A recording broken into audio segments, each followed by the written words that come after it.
નમસ્કાર, સમાચાર સાથે હું છું અક્ષય। તો કેન્દ્રીય ગૃહપ્રધાન અમિત શાહ 3 દિવસની ગુજરાતની મુલાકાતે આવી રહ્યા છે અને આજે બપોરે 3 વાગે તેઓ ભાવનગર ખાતે પહોંચવાના છે। કાર્યક્રમમાં ભાવનગર, ભુજ, મોરબી, અમદાવાદની મુલાકાત લેવાના છે। ભાવનગર અને મોરબીમાં ભાજપ કાર્યાલયનું તેઓ ઉદ્ઘાટન કરશે। કાલે બીએસએફના 61મા સ્થાપના દિવસની ઉજવણીમાં પણ હાજરી આપવાના છે। ભુજના હરિપર અને મોરબીના વિવિધ કાર્યક્રમોમાં ઉપસ્થિત રહેશે। 22મી નવેમ્બરે અમદાવાદના બુક ફેસ્ટિવલમાં પણ હાજરી આપશે।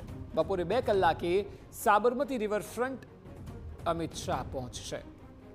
તો 3 દિવસનો તેઓનો ગુજરાતનો કાર્યક્રમ છે। આ વિષય પર વધુ માહિતી આપી રહ્યા છે સંવાદદાતા રોનક વર્મા। રોનક, જણાવો કે કયા પ્રકારે કાર્યક્રમ ડિઝાઇન કરવામાં આવ્યો છે અને આજે તેઓ 3 વાગે આવશે, ત્યારબાદથી કાર્યક્રમ શું રહેશે?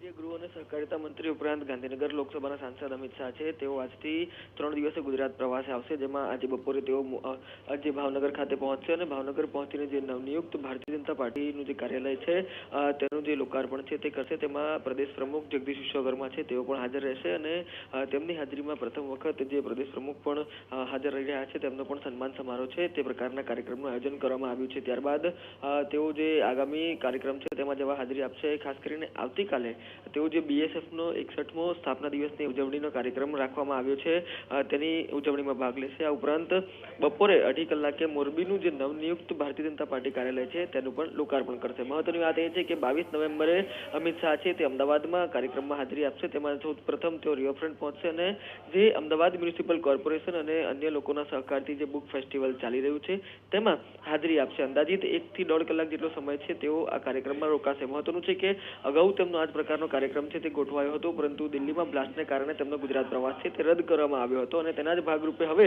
તેઓ આ પ્રવાસ દરમિયાન તેમનું જે બુક ફેસ્ટિવલ છે તેની મુલાકાત લેશે અને ત્યારબાદ તેઓ ફરી એક વખત દિલ્હી જવા રવાના થશે। એટલે કે 21, 22 અને 23 તારીખના રોજ તેમના જે જુદા જુદા કાર્યક્રમ છે તે નિર્ધારિત કરવામાં આવ્યા છે અને તેમાં તેઓ હાજરી આપશે। જી બિલકુલ, આભાર સમગ્ર માહિતી બદલ।